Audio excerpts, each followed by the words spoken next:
যে শ্ৰীমন্ত শংকৰদেৱৰ প্ৰেমটো মানৱৰ কাৰণেতো আছিলেই আছিল, শ্ৰীকৃষ্ণৰ কাৰণে প্ৰেমটো আছিলেই আছিল, গোপীসকলৰ কাৰণে প্ৰেমটো আছিলেই আছিল, ভক্তসকলৰ কাৰণে আছিল, কিন্তু এই যিবিলাক অবোধ জীৱ আছিল সেইবিলাকৰ কাৰণে আছিল। ভগৱানে বিশেষ ৰূপে যিবিলাক জাতিক অনুগ্ৰহ কৰিব খুজিছে তেওঁলোকৰ ওচৰলৈ সেই জাতিলৈ একোজন বা ততোধিক মহাপুৰুষ পঠিয়াই দিয়ে। কিন্তু শ্ৰীমন্ত শংকৰদেৱে লিখি থৈ যোৱা কথাটো আজি বৰ দৰকাৰ হৈছে। মহাত্মা গান্ধীয়ে বা বিনোবাজী ইমান ডাঙৰ পণ্ডিত, এইবিলাক মহাত্মা গান্ধীৰ ইচ্ছা কৰাটোতো প্ৰাইম মিনিষ্টাৰ হ'ব পাৰিলেহেঁতেন ভাৰতবৰ্ষ, বা ৰাষ্ট্ৰপতি হ'ব পাৰিলেহেঁতেন, কোনে বাধা দিয়ে? যি মহাত্মা গান্ধীয়ে লিড লৈ পেলাই গোটেই বস্তুটো আনিলে অহিংসক আন্দোলনৰ দ্বাৰা, তেওঁ যদি ইচ্ছা কৰিলেহেঁতেন হ'ব পাৰিলেহেঁতেন, নহ'লতো। জয়প্ৰকাশ নহ'ল, বিনোবাজী যিজন প্ৰথম সত্যাগ্ৰহী, কিন্তু ভাৰতবৰ্ষৰ প্ৰথম সত্যাগ্ৰহী বিনোবাজী। নমস্কাৰ, ডেম'ক্ৰেচি লাইভৰ ষ্টুডিঅ'ৰ মজিয়াত মই ৰমেন দাস আপোনাসকললৈ মই সেৱা জনাইছোঁ।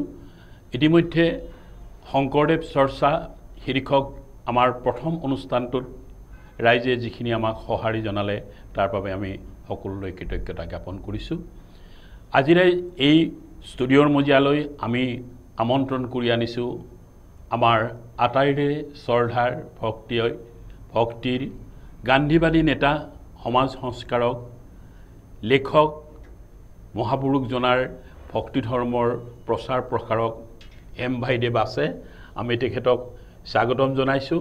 আজিৰ আমাৰ এই অনুষ্ঠানৰ মুখ্য অতিথি, গতিকে আমি তেখেতৰ লগত শংকৰদেৱ চৰ্চাৰ বিষয়ে আলোচনা কৰিম। মই প্ৰথমতে আপোনাক সেৱা জনাইছোঁ। আপুনি বিষয়টো গম পাইছে যে বিশ্ববন্দিত পুৰুষ মহাপুৰুষ শংকৰদেৱৰ ৰাষ্ট্ৰীয় চৰ্চাৰ বিষয়ে আমি আলোচনা কৰিম। গতিকে এই সম্পৰ্কে আপোনাক মই দুটামান প্ৰশ্ন সুধিম, তাৰ ওপৰত আমি নিজৰ মন্তব্য আগবঢ়াব। আমি জানো যে ভাৰতবৰ্ষত বিভিন্ন সময়ত বিভিন্নজন ধৰ্মগুৰুৰ সৃষ্টি হৈছিল, বিভিন্ন ধৰ্ম প্ৰচাৰ কৰিছিল। অসমতো আজি 500 বছৰ পঞ্চদশ শতিকাতে মহাপুৰুষ শংকৰদেৱে মহাপুৰুষ হিচাপে নৱবৈষ্ণৱ ধৰ্মৰ আৰম্ভণি পাতনি মিলিছিল, সমাজখনক কি কৰিছিল আমি আটাই জানো।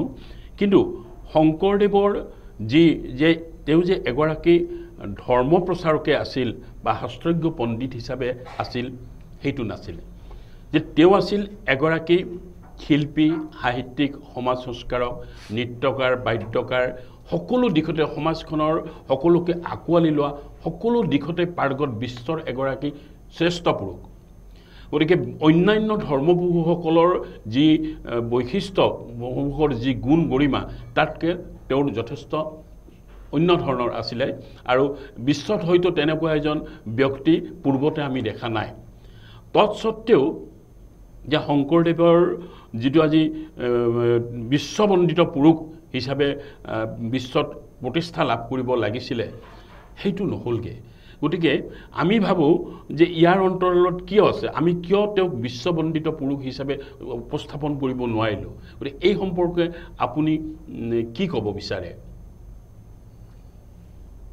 কৃষ্ণ, ধন্যবাদ। ভাৱনাৰ ভাষা অমৃতৰ আশা, কামনাৰ পূৰ্ণ কাম, প্ৰভাৰ প্ৰকাশ হৃদয় আকাশ, শংকৰ তোমাৰ নাম, দলিত পতিত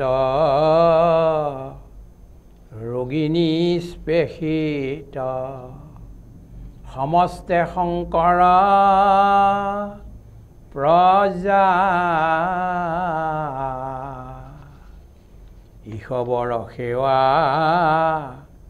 কৰা হে ভকত, উৰুৱা শংকৰ ধ্বজা উৰুৱা শংকৰ ধ্বজা কৃষ্ণ। ভগৱানে পৃথিৱীখন জন্ম দিলে, অনন্ত কোটি বিশ্ব ব্ৰহ্মাণ্ডৰ লগতে আমাৰ এই ধুনীয়া পৃথিৱীখনো জন্ম দিলে। এই পৃথিৱীখনত বিভিন্ন জাতি জনগোষ্ঠী ইয়াত আছে, বিভিন্ন ভাষা আছে, বেলেগ বেলেগ সংস্কৃতি আছে। ভগৱানে বিশেষ ৰূপে যিবিলাক জাতিক অনুগ্ৰহ কৰিব খুজিছে তেওঁলোকৰ ওচৰলৈ সেই জাতিলৈ একোজন বা ততোধিক মহাপুৰুষ পঠিয়াই দিয়ে। আমাক বৈজ্ঞানিক লাগিব, আমাক চিকিৎসক লাগিব, আমাক বীৰ লাগিব, সাহিত্যিক লাগিব, সব লাগিব। কিন্তু তাৰ ওপৰতো আমাক কিছুমান মহাপুৰুষৰ আৱশ্যক আছে। যি আপুনি এতিয়া কৈছে বিশ্বপুৰুষৰ কথা, বিশ্ব মানৱৰ আৱশ্যক আছে। আৰু আমি হাজাৰবাৰ ধন্যবাদৰ পাত্ৰ হৈ গৈছোঁ। আমি blessed we are 1000 times Srimanta শংকৰদেৱৰ নিচিনা মহাপুৰুষ, মাধৱদেৱৰ নিচিনা পুৰুষ আমাৰ তালৈ ভগৱানে পঠিয়াই দিলে। আপুনি ভাল কথা এটা কৈছে যে শ্ৰীমন্ত শংকৰদেৱ ধৰ্মগুৰুটো হয়েই, সমাজ সংস্কাৰকটো হয়েই, তাৰ বাহিৰেও বহুত ডাঙৰ ডাঙৰ কিছুমান কাম যিবিলাক মানৱ জাতিৰ কাৰণে, সম্পূৰ্ণ মানৱ জাতিৰ কাৰণে আৱশ্যকীয়, এনেকুৱা কথা কিছুমানত তেওঁ আগবাঢ়ি গুচি গৈ আমাক চলাই লৈ গ'ল, আমাক দি গ'ল। কিন্তু সেইটো ভাৰতবৰ্ষৰ বহুত ধৰ্ম প্ৰচাৰক আছে, সমাজ কৈ আছোঁ আমি এতিয়া শংকৰাচাৰ্য আছে, আচাৰ্য শংকৰ আছে, বহুত ডাঙৰ ব্যক্তি। আচাৰ্য শংকৰে যি মণিজীৱৰ কথা লিখিলে, অদ্বৈতবাদৰ কথা লিখিলে, বহুত ডাঙৰ কথা লিখিলে। ঠিক তেনেকৈ ৰামানুজ, নিম্বাৰ্ক, বল্লভাচাৰ্য আদি মহাপুৰুষ হৈ গ'ল হ'ল। আৰু তেওঁলোকৰ এটা পথ হ'ল নিৰ্মাণ। কিন্তু কৰিলেও সেইবিলাক মহান হয়, কিন্তু সকলোকে সামগ্ৰিকভাৱে সামৰি পেলাই লৈ যোৱাৰ কথা তেওঁলোকে সেইটো কৰা নাই। সেইটো শংকৰদেৱৰ বিশেষতা। এই বিষয়ত আমি এটা কথা আপোনাৰ সন্মুখত নিবেদন কৰিব খুজিছোঁ, এইটো পাশ্চিমাত্যৰ বহুতবিলাক বিচাৰকে ভাৰতীয় দৰ্শনক অৱজ্ঞা কৰে। কিয় অৱজ্ঞা কৰে? কয় যে ভাৰতীয় দৰ্শন হৈছে এইটো মানে লাইফ নেগেটিভ প্ৰচেছ এটা।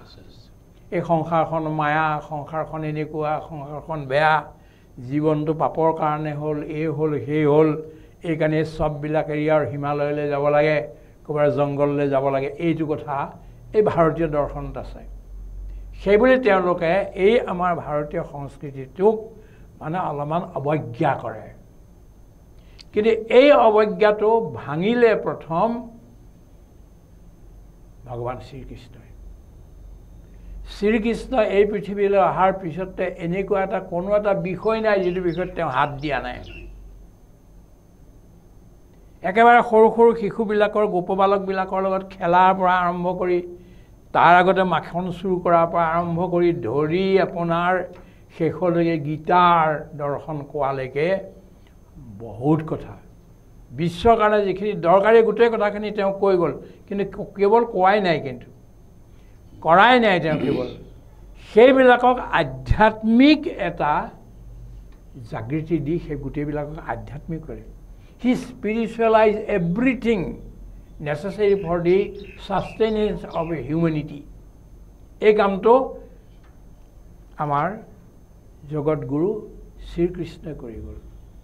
আৰু শ্ৰীকৃষ্ণকে ধৰি লৈ, শ্ৰীকৃষ্ণকে গুৰু হিচাপে লৈ শ্ৰীমন্ত শংকৰদেৱেও এই কামটো কৰি এটা সমৃদ্ধ, মানে আমি এই নহয় যে আমি লাইফ নেগেশ্যন কৰোঁ, আমি লাইফ এফাৰ্মেশ্যন কৰোঁ। We love life. We want to live life. জীৱন আমি জীয়াই থাকিবলৈ আমি বিচাৰিছোঁ। That too smilingly. That too with all our grandeur. That can be done. And এই গোটেই কামবিলাক কৰোঁতে তেওঁ এই গোটেই বস্তুবিলাকক শ্ৰীমন্ত শংকৰদেৱেও শ্ৰীকৃষ্ণৰ নিচিনাকৈয়ে আধ্যাত্মিক কৰি পেলালে।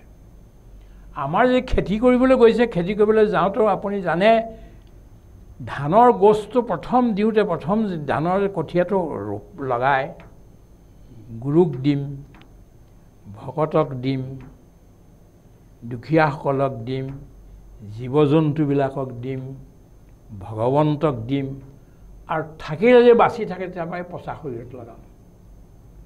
তাৰ পৰা আপোনাৰ বস্তু স্পিৰিচুৱেলাইজ কৰি পেলালে। চাওক, এনেকুৱা কোনো এটা কথা নাই অসমীয়া সমাজখনত যে যিটো বস্তু স্পিৰিচুৱেলাইজ নহয়। ভালকৈ দিছে আপুনি বিয়া এখন পাতিছে, যদি এটা সন্তান জন্ম দিবলগীয়া হয় তেতিয়াও এই গোটেইবিলাকতে গোটেই বস্তুটোকে আধ্যাত্মিক কৰি পেলালে শ্ৰীমন্ত শংকৰদেৱে। আৰু সেইটো আদৰ্শকে আমি আগত লৈ আগবাঢ়িছোঁ। এতিয়া কথা হ'ল আপুনি যিটো কথা ক'লে যে শ্ৰীমন্ত শংকৰদেৱ মহাপুৰুষ বা মহাপুৰুষ মাধৱদেৱৰ যিখিনি দৰ্শন বা সেইধৰণে চাবলৈ গ'লে আৰু দুজন গুৰু আমাৰ আছে, সেই গুৰুবিলাকৰ যিবিলাক দৰ্শন আছে সেই দৰ্শনবিলাক গোটেই পৃথিৱীৰ কাৰণে, সমগ্ৰ মানৱ জাতিৰ বাবে মানে এটা ডাঙৰ কথা। শ্ৰীমন্ত শংকৰদেৱক বিশ্ব দৰবাৰত লৈ যাব লাগে মানে হোৱাট ডাজ ইট মিন? কি বুজায় এইটোৱে? মানৱ মানে দৰবাৰলৈ নি বিশ্ব দৰবাৰ নে গোটেই পৃথিৱীৰ মানুহবিলাকক মানে শিষ্য কৰিব নালাগে। মানে গোটেইবিলাকে আমি গুৰু হৈ পেলাই গোটেইবিলাক শিষ্য কৰি তেওঁলোকক শৰণ দিলে এইটো কথা নুবুজে। সেইটো বস্তু নহয়, সেইটো বস্তু নহয়। তেওঁৰ যিটো আদৰ্শ আধ্যাত্মিক দিশ, সেই আদৰ্শত আমি জীৱনটো জীৱ লাগে। আৰু মানৱ জাতিৰ কাৰণে এটা মেছেজ এটা দিব লাগে যে এইটো পথেদি গ'লে গোটেই বিশ্ব মানৱবিলাক শান্তিত থাকিব পাৰিব। এই বিশ্বখন শেষ হৈ নাযায়। বিশ্বখনৰ অস্ত্ৰৰ দ্বাৰা, হিংসাৰ দ্বাৰা, ঘৃণাৰ দ্বাৰা বিশ্বখন নষ্ট হৈ নাযায়, কিন্তু প্ৰেমৰ দ্বাৰা, সেৱাৰ দ্বাৰা আৰু সদ্ভাৱনাৰ দ্বাৰাই পৃথিৱীখন থাকে। আৰু এই সদ্ভাৱনাৰ, সেৱাৰ, প্ৰেমৰ, বিশ্ব প্ৰেমৰ, জীৱ প্ৰেমৰ কাহিনীবিলাক শ্ৰীমন্ত শংকৰদেৱে তেওঁৰ জীৱনত কৰি গৈছে। মই এটা উদাহৰণ খালি দিব খুজিছোঁ, যিটো আপুনি জানেও, তথাপিতো ঘূৰাই মই ক'ব খুজিছোঁ যে শ্ৰীমন্ত শংকৰদেৱ মহাপুৰুষে তেওঁৰ শিষ্যবিলাকক লৈ যেতিয়া যাত্ৰা কৰিছিল, এঠাইত গৈ জংঘলৰ মাজতে বাহাৰ পাতি থাকিবলগীয়া হ'ল। থাকোঁতে ৰাতিপুৱাৰ সময়ত দেখিলে যে ব্ৰহ্ম মুহূৰ্তত কোনোবা এগৰাকী মহিলাই কান্দি আছে। মাধৱ মাধৱ বহাৰবো শুনিছেনে তোমালোকে এগৰাকী মহিলাই কান্দি আছে? বোলে হয় বাপ কৃপালগুৰি, আমাৰ শুনা হৈছে। তোমালোক যোৱাচোন, কি আছে চাই আহা, কিয় কান্দিছে মহিলাগৰাকীয়ে এই ৰাতি এন্ধাৰত আৰু এই জংঘলৰ মাজত? তেতিয়া তেওঁ গৈ চালেগৈ, চাই পেলাই দৌৰি আহিলে, ক'লে যে বাপ কৃপালগুৰু, এইগৰাকী মানৱ নহয়, মানৱী নহয়, এগৰাকী হৰিণীয়ে কান্দি আছে জালত পৰি। এই জালত পৰি কান্দি আছে, আৰু সেইটো কাৰণেই মানে তেওঁ আৰু বৰ দুখত আছে। তেতিয়া মহাপুৰুষে ক'লে ব'লা ব'লা আমি গোটেইবিলাক যাওঁ। গ'ল আৰু গৈ পেলাই কি দেখিলে, সেইগৰাকী দেখি মহাপুৰুষৰ চকুৰ হামু পশু মায়াজাল বন্দী পলাইতে নাহি দেখোঁ সন্ধি। আমিও এই পশুৱে মায়াজালত বন্দী হৈছে, আমি কেনেকৈ পলাম এই গলি পোৱা নাই। মাধৱ, এটা কাম কৰা, তুমি আৰু আমাৰ শিষ্যসকল যাওক, ভকতসকল যাওক, লাহেকৈ এই হৰিণীজনীক দুখ নোপোৱাকৈ খুলি দিয়ক, তাই মুক্ত হৈ যাওক। গ'ল আৰু খুলি দিলে। হৰিণীজনী গ'ল আৰু দূৰৰ পৰা চাইছে, ঘূৰি পেলাই শংকৰদেৱৰ ফালে চাইছে, মাধৱদেৱৰ ফালে চাইছে। আৰু তেতিয়া ক'লে যে এই হেৰিখন কৰাচোন, এই শুনাচোন, এই হৰিণীজনীটো এজন কোনোবা ব্যাধিটো বান্ধিছিলে বা জালত পেলাইছিলে? বোলে হয়।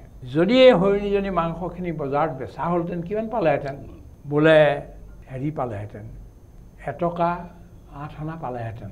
তেতিয়া ক'লে যে ঠিক আছে, তুমি এখন কৌপাত আনা আৰু জালখন ভালকৈ জাপা, সেই কৌপাতখনতে মোৰ এই জেপৰ এইটো লোৱা, লৈ তাত দি থোৱা আৰু নমস্কাৰ কৰা। আৰু আমি আজি প্ৰাৰ্থনা কৰোঁ এই যাতে যিজন ব্যাধ, তেওঁকো যেন ভগৱানে সদ্গতি দিয়ে, সৎমতি দিয়ে, আকৌ এনেকুৱা কাম যাতে নকৰে, সেইবুলি কৈ নমস্কাৰ কৰি গুচি আহিল। মই ক'ব খুজিছোঁ যে শ্ৰীমন্ত শংকৰদেৱৰ প্ৰেমটো মানৱৰ কাৰণেতো আছিলেই আছিল, শ্ৰীকৃষ্ণৰ কাৰণে প্ৰেমটো আছিলেই আছিল, গোপীসকলৰ কাৰণে প্ৰেমটো আছিলেই আছিল, ভক্তসকলৰ কাৰণে আছিলেই আছিল, কিন্তু এই যিবিলাক অবোধ জীৱ আছিল সেইবিলাকৰ কাৰণে আছিল। শ্ৰীমন্ত শংকৰদেৱে যেতিয়া ভক্তসকলৰ ওচৰত ভাগৱত কৈ থাকে, সেইখিনি সময়ত মানে এজন সৰ্প ভকত আহি পেলাই সেইটো শুনি থাকে। এদিনটো তেওঁ কোৱা নাই, বহি আছে। চবে ক'লে যে প্ৰভু হ'ল, সময় হ'ল, আপুনিতো কোৱা নাই। বোলে মোৰ এজন ভকত অহা নাই, আপোনাৰ ভকতটো মই দেখিছোঁ, মোৰতো গিনতি কৰি চাইছোঁ, চবেই আহিছে, এজনো বাকী নাই। নহয় আৰু এজন ভক্ত থাকিল। কোন থাকিল? বোলে সৰ্প ভক্ত এজন। এই সৰ্প ভক্তজন তেতিয়া ক'লে যে সদায় আহে, সদায় শুনে, তেওঁ নহালৈকে মইতো আৰম্ভই নকৰোঁ। তেতিয়া দুজন মানুহ উঠি ক'লে যে সৰ্পজন আহিছিলে হয়, আমাৰ লগত সেইখন গাঁৱৰ পৰা পিছে পিছে আহি আছিল, আমাৰ দৌৰি ভয়তে আমি দেখি পেলাই আমি দৌৰিবলৈ ধৰিলোঁ, তেওঁ দৌৰে। চপৰা নি এডাল পালেগৈ, তেতিয়া তাতে আমি চপৰা মাৰি মাৰি তেওঁক মাৰি থৈ আহিলোঁ। শ্ৰীমন্ত শংকৰদেৱে কান্দিবলৈ ধৰিলে, আজি কাৰো কোনো ভোজন নহ'ব, বোলে আমি সকলো যাওঁ, গৈয়ে সৰ্পক তাতে আমি কাষ্ট সংস্কাৰ কৰোঁগৈ বুলি গৈ তাতেই সেই সৰ্পক সংস্কাৰ কৰিলে, কান্দিলে শংকৰদেৱে আৰু ক'লে আগলৈ যাতে এনেকুৱা কাম নহয়, কোনো জীৱক যাতে আমাৰ ভক্তসকলে, আমাৰ লোকসকলে, আমাৰ অনুযায়ীসকলে কেতিয়াও যাতে হত্যা নকৰে, দুখ নিদিয়ে, এইটো আজি আমি পাই গ'লোঁ কথাটো। গতিকে আমি ক'ব এইটো খুজিছোঁ প্ৰভু, যে শ্ৰীমন্ত শংকৰদেৱৰ ধৰ্মটো বিশ্ব ধৰ্ম মানে সমস্ত জীৱৰ কাৰণে মুক্তিৰ কাৰণে ধৰ্ম। আৰু এনেকুৱা যদি ধৰ্ম আমি পৃথিৱীৰ অন্য জেগাতো কওঁ, তেতিয়াহ'লে সেই মানুহবিলাকো মানিব এই কথা, যে সঁচাকৈয়ে এই ধৰণৰ এই বস্তুবিলাক আমি শ্ৰীমন্ত শংকৰদেৱে যিবিলাক কথা ক'লে, লিখিলে, কীৰ্তন দশম ঘোষাৰ ৰত্নাৱলীৰ মাধৱদেৱৰ সৈতে মিলি পেলাই এই বস্তুবিলাক আমি এতিয়া প্ৰচাৰ কৰিব লাগিব।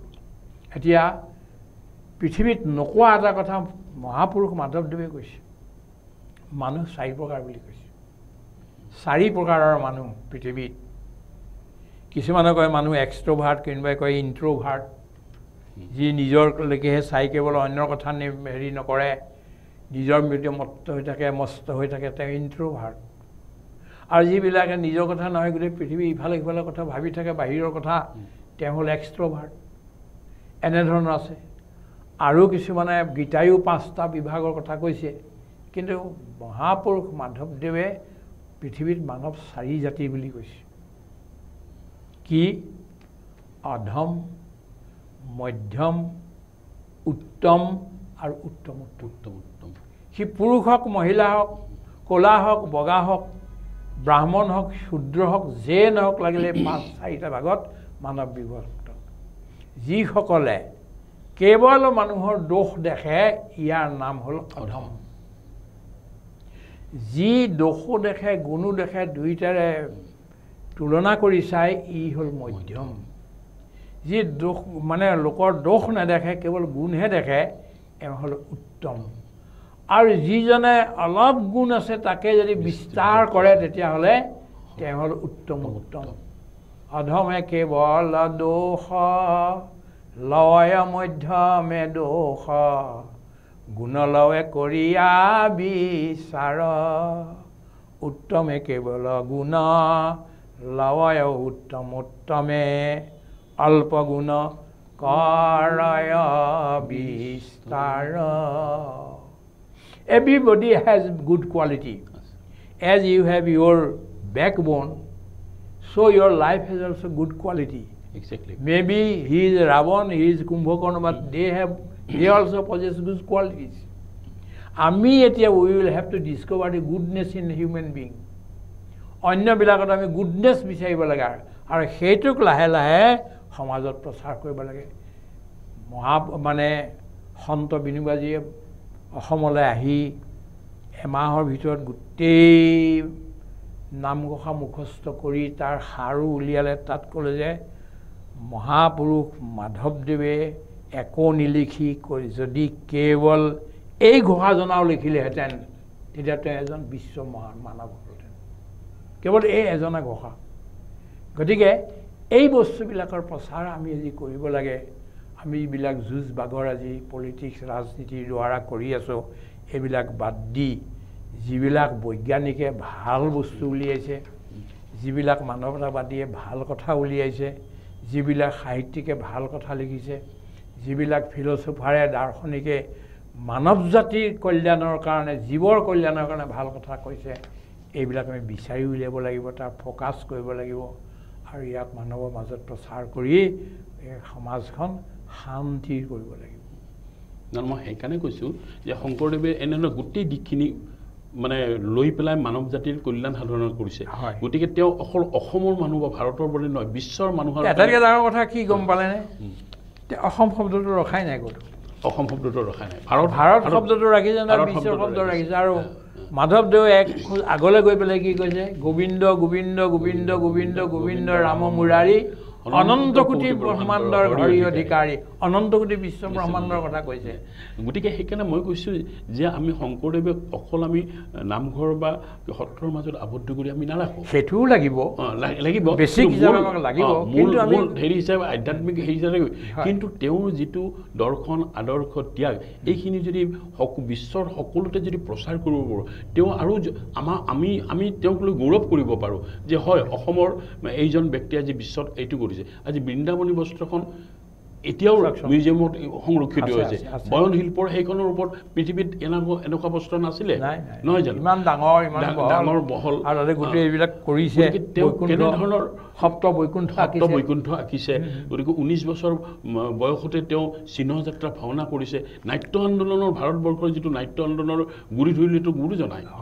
তাত মানে মই এইটোৱে মোৰ আক্ষেপ বুলি মই ভাবিছোঁ যে এনেকুৱা ব্যক্তিজনক আমি কিয় বিশ্ববন্দিত পুৰুষ বুলি দাস ডাঙৰীয়া আপুনি আক্ষেপ নকৰিব, আপুনি ভাল কাম এটা কৰিছে। এটা বাক্যতে শংকৰদেৱৰ গোটেই জীৱনীলি এখন কিতাপ লিখিছে যে মাৰ্ভেল ৱণ্ডাৰ আপুনি কৰিছে। আপুনি আপোনাৰভাৱে কৰক।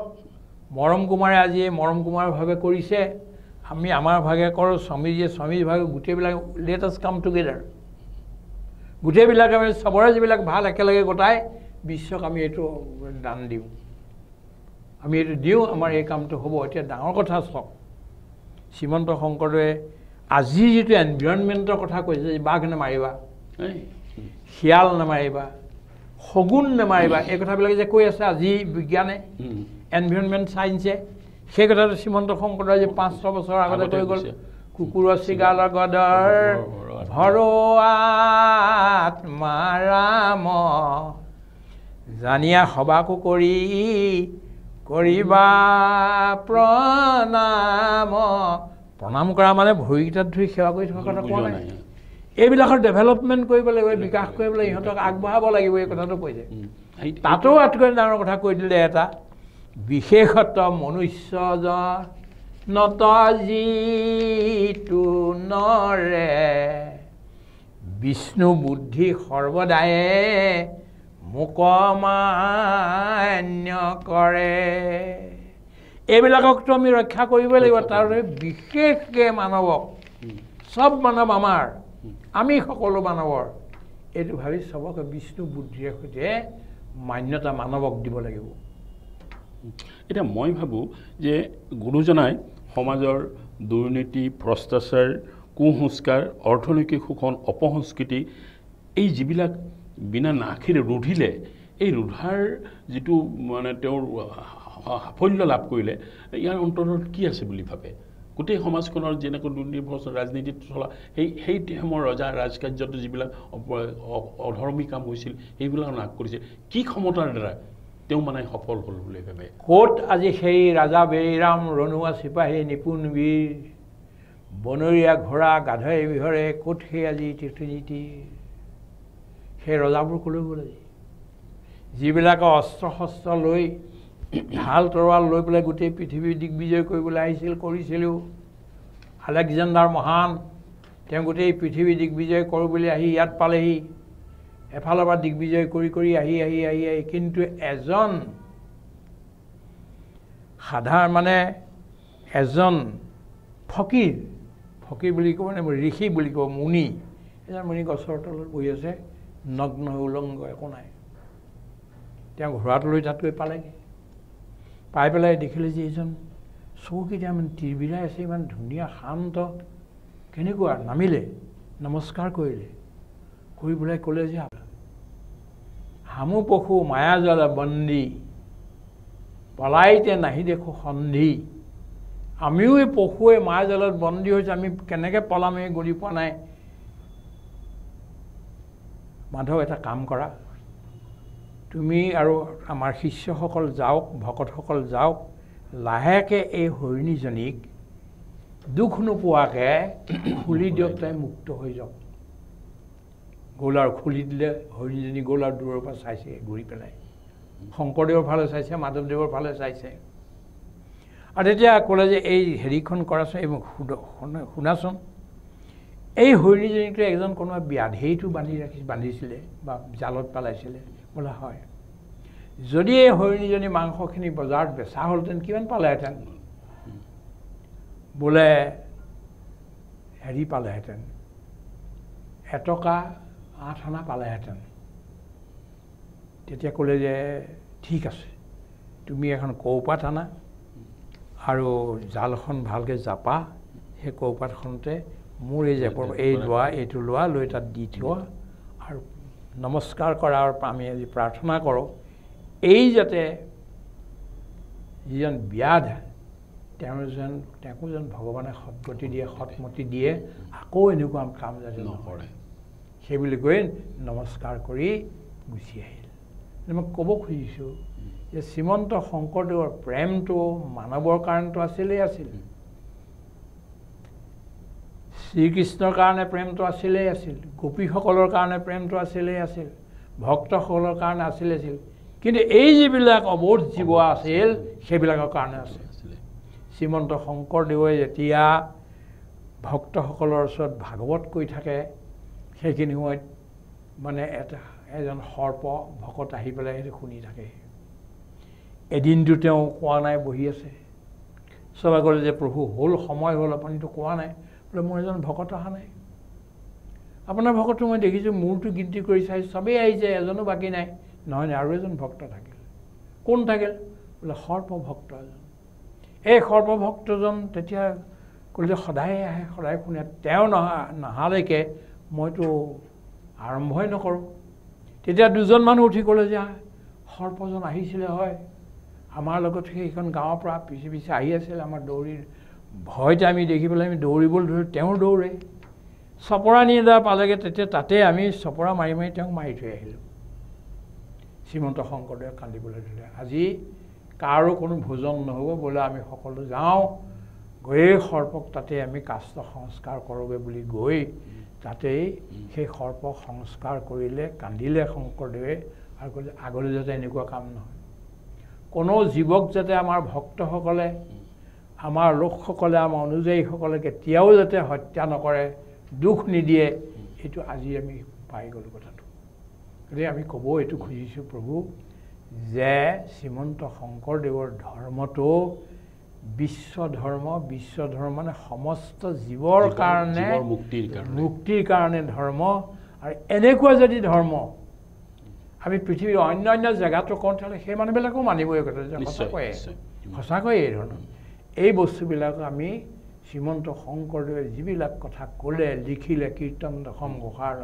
ৰত্নাৱলীৰ মাধৱদেৱৰ সৈতে মিলি পেলাই এই বস্তুবিলাক আমি এতিয়া প্ৰচাৰ কৰিব লাগিব এতিয়া পৃথিৱীত নোকোৱা এটা কথা মহাপুৰুষ মাধৱদেৱে কৈছে মানুহ 4 প্ৰকাৰ বুলি কৈছে 4 প্ৰকাৰৰ মানুহ পৃথিৱীত কিছুমানে কয় মানুহ এক্সট্ৰভাৰ্ট কোনোবাই কয় ইণ্ট্ৰভাৰ্ট যি নিজৰলৈকেহে চাই কেৱল অন্যৰ কথা হেৰি নকৰে নিজৰ মস্ত হৈ থাকে তেওঁ ইণ্ট্ৰভাৰ্ট আৰু যিবিলাকে নিজৰ কথা নহয় গোটেই পৃথিৱী ইফালে সিফালে কথা ভাবি থাকে বাহিৰৰ কথা তেওঁ হ'ল এক্সট্ৰভাৰ্ট এনেধৰণৰ আছে আৰু কিছুমানে গীতায়ো 5টা বিভাগৰ কথা কৈছে কিন্তু মহাপুৰুষ মাধৱদেৱে পৃথিৱীত মানৱ 4 জাতি বুলি কৈছে কি অধম মধ্যম উত্তম আৰু উত্তম সি পুৰুষ হওক মহিলা হওক ক'লা হওক বগা হওক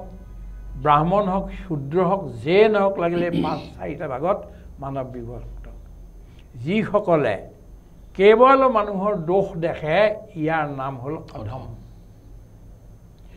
যি দোষো দেখে গুণো দেখে দুইটাৰে তুলনা কৰি চাই ই হ'ল মধ্যম যি দোষ মানে লোকৰ দোষ নেদেখে কেৱল গুণহে দেখে এওঁ হ'ল উত্তম আৰু যিজনে অলপ গুণ আছে তাকে যদি বিস্তাৰ কৰে তেতিয়াহ'লে তেওঁ হ'ল উত্তম অধমে কেৱল দোষ লয় মধ্যমে দোষ গুণ লয়ে কৰিয়া বিচাৰ উত্তমে কেৱল গুণ লয় উত্তমে অল্প গুণ কৰয় বিস্তাৰ Everybody has good quality. As you have your backbone, so your life has also good quality. Exactly. Maybe he is Ravan, he is Kumbhakarna, but they also possess good qualities. Ami etia we will have to discover the goodness in a human being. Anya bilakot ami goodness bisaribo lage aru hetuk lahe lahe samajot prachar koribo lage. Mane Santa Binubajiye অসমলৈ আহি এমাহৰ ভিতৰত গোটেই নামঘোষা মুখস্থ কৰি তাৰ সাৰো উলিয়ালে তাত ক'লে যে মহাপুৰুষ মাধৱদেৱে একো নিলিখি যদি কেৱল এই ঘোষাজনাও লিখিলেহেঁতেন তেতিয়া তেওঁ এজন বিশ্ব মহান মানৱ হ'লহেঁতেন কেৱল এই এজনা ঘোষা গতিকে এই বস্তুবিলাকৰ প্ৰচাৰ আমি আজি কৰিব লাগে আমি এইবিলাক যুঁজ বাগৰ আজি পলিটিক্স ৰাজনীতিৰ দ্বাৰা কৰি আছোঁ এইবিলাক বাদ দি যিবিলাক বৈজ্ঞানিকে ভাল বস্তু উলিয়াইছে যিবিলাক মানৱতাবাদীয়ে ভাল কথা উলিয়াইছে যিবিলাক সাহিত্যিকে ভাল কথা লিখিছে যিবিলাক ফিলচফাৰে দাৰ্শনিকে মানৱ জাতিৰ কল্যাণৰ কাৰণে জীৱৰ কল্যাণৰ কাৰণে ভাল কথা কৈছে এইবিলাক আমি বিচাৰি উলিয়াব লাগিব তাৰ ফ'কাছ কৰিব লাগিব আৰু ইয়াক মানুহৰ মাজত প্ৰচাৰ কৰি সমাজখন শান্তিৰ কৰিব লাগিব মই সেইকাৰণে কৈছোঁ যে শংকৰদেৱে এনেধৰণৰ গোটেই দিশখিনি মানে লৈ পেলাই মানৱ জাতিৰ কল্যাণ সাধন কৰিছে গতিকে তেওঁ অকল অসমৰ মানুহ বা ভাৰতৰ বুলি নহয় বিশ্বৰ মানুহৰ এটাতকৈ ডাঙৰ কথা কি গম পালেনে অসম শব্দটো ৰখাই নাই ক'তো অসম শব্দটো ৰখাই নাই ভাৰত শব্দটো ৰাখিছে নাই বিশ্বৰ শব্দ ৰাখিছে আৰু মাধৱদেৱে এক খোজ আগলৈ গৈ পেলাই কি কৈছে গোবিন্দ গোবিন্দ গোবিন্দ গোবিন্দ গোবিন্দ ৰাম মুৰাৰী অনন্ত কোটি ব্ৰহ্মাণ্ডৰ ঘৰি অধিকাৰী অনন্ত কোটি বিশ্ব ব্ৰহ্মাণ্ডৰ কথা কৈছে গতিকে সেইকাৰণে মই কৈছোঁ যে আমি শংকৰদেৱে অকল আমি নামঘৰ বা সত্ৰৰ মাজত আবদ্ধ কৰি আমি নাৰাখোঁ সেইটোও লাগিব লাগিব বেছিক হিচাপে লাগিব কিন্তু আমি হেৰি হিচাপে আধ্যাত্মিক হেৰি হিচাপে কিন্তু তেওঁৰ যিটো দৰ্শন আদৰ্শ ত্যাগ এইখিনি যদি বিশ্বৰ সকলোতে যদি প্ৰচাৰ কৰিব পাৰোঁ তেওঁ আৰু আমি তেওঁক লৈ গৌৰৱ কৰিব পাৰোঁ যে হয় অসমৰ এইজন ব্যক্তিয়ে আজি বিশ্বত এইটো কৰিছে আজি বৃন্দাবনী বস্ত্ৰখন এতিয়াও মিউজিয়ামত সংৰক্ষিত হৈছে বয়ন শিল্পৰ সেইখনৰ ওপৰত পৃথিৱীত এনেকুৱা বস্ত্ৰ নাছিলে নহয় জানো ইমান ডাঙৰ বহল আৰু গোটেই এইবিলাক কৰিছে কেনেধৰণৰ সপ্ত বৈকুণ্ঠ আঁকিছে গতিকে 19 বছৰ বয়সতে তেওঁ চিহ্নযাত্ৰা ভাওনা কৰিছে নাট্য আন্দোলনৰ ভাৰতবৰ্ষৰ যিটো নাট্য আন্দোলনৰ গুৰি ধৰিলেতো গুৰু জনায় তাত মানে মই এইটোৱে মোৰ আক্ষেপ বুলি মই ভাবিছোঁ যে এনেকুৱা ব্যক্তিজনক আমি কিয় বিশ্ববন্দিত পুৰুষ বুলি দাস ডাঙৰীয়া আপুনি আক্ষেপ নকৰিব আপুনি ভাল কাম এটা কৰিছে এটা বাক্যতে শংকৰদেৱৰ গোটেই জীৱনীলি এখন কিতাপ লিখিছে মাৰ্ভেল লিখিছে ঔণ্ডাৰ আপুনি কৰিছে আপুনি আপোনাৰভাৱে কৰক মৰম কুমাৰে আজি মৰম কুমাৰভাৱে কৰিছে আমি আমাৰ ভাগে কৰোঁ স্বামীৰ ভাগে গোটেইবিলাক লেট আছ কাম টুগেডাৰ গোটেইবিলাক আমি চবৰে যিবিলাক ভাল একেলগে গোটাই বিশ্বক আমি এইটো দান দিওঁ আমি এইটো দিওঁ আমাৰ এই কামটো হ'ব এতিয়া ডাঙৰ কথা চাওক শ্ৰীমন্ত শংকৰদেৱে আজি যিটো এনভাইৰনমেণ্টৰ কথা কৈছে যে বাঘ নেমাৰিবা শিয়াল নেমাৰিবা শগুন নেমাৰিবা এই কথাবিলাক যে কৈ আছে আজি বিজ্ঞানে এনভাইৰনমেণ্ট চায়েন্সে সেই কথাটো শ্ৰীমন্ত শংকৰদেৱে যে 500 বছৰ আগতে কৈ গ'ল কুকুৰৰ চিগালৰ গদৰ ভৰোৱাত মাৰাম জানিয়া সবাকো কৰিবা প্ৰণাম প্ৰণাম কৰা মানে ভৰিকেইটাত ধৰি সেৱা কৰি থকা কথা কোৱা নাই এইবিলাকৰ ডেভেলপমেণ্ট কৰিব লাগিব বিকাশ কৰিব লাগিব ইহঁতক আগবঢ়াব লাগিব এই কথাটো কৈছে তাতো আটাইতকৈ ডাঙৰ কথা কৈ দিলে এটা বিশেষত মনুষ্যজনত যিটো নৰে বিষ্ণু বুদ্ধি সৰ্বদায়ে মুকমান্য কৰে এইবিলাককতো আমি ৰক্ষা কৰিব লাগিব তাৰ বিশেষকৈ মানৱক সব মানৱ আমাৰ আমি সকলো মানৱৰ এইটো ভাবি সবকে বিষ্ণু বুদ্ধিৰে সৈতে মান্যতা মানৱক দিব লাগিব এতিয়া মই ভাবোঁ যে গুৰুজনাই সমাজৰ দুৰ্নীতি ভ্ৰষ্টাচাৰ কুসংস্কাৰ অৰ্থনৈতিক শোষণ অপসংস্কৃতি এই যিবিলাক বিনা নাশিৰে ৰুধিলে এই ৰুধাৰ যিটো মানে তেওঁৰ সাফল্য লাভ কৰিলে ইয়াৰ অন্তৰত কি আছে বুলি ভাবে গোটেই সমাজখনৰ যেনেকৈ দুৰ্নীতি ভ্ৰষ্টাচাৰ ৰাজনীতিত চলা সেই সময়ৰ ৰজা ৰাজকাৰ্যত যিবিলাক অধৰ্মী কাম হৈছিল সেইবিলাক নাশ কৰিছিল কি ক্ষমতাৰ দ্বাৰা তেওঁ মানে সফল হ'ল বুলি ভাবে ক'ত আজি সেই ৰাজা বেৰিৰাম ৰণুৱা চিপাহী নিপুণ বীৰ বনৰীয়া ঘোঁৰা গাধৰে বিহৰে ক'ত সেই আজি তীৰ্থনীতি সেই ৰজাবোৰ ক'লৈ গ'ল আজি যিবিলাকে অস্ত্ৰ শস্ত্ৰ লৈ ঢাল তৰোৱাল লৈ পেলাই গোটেই পৃথিৱী দিগ্বিজয় কৰিবলৈ আহিছিল কৰিছিলোঁ আলেকজেণ্ডাৰ মহান তেওঁ গোটেই পৃথিৱী দিগ্বিজয় কৰোঁ বুলি আহি ইয়াত পালেহি এফালৰ পৰা দিগ্বিজয় কৰি কৰি আহি কিন্তু এজন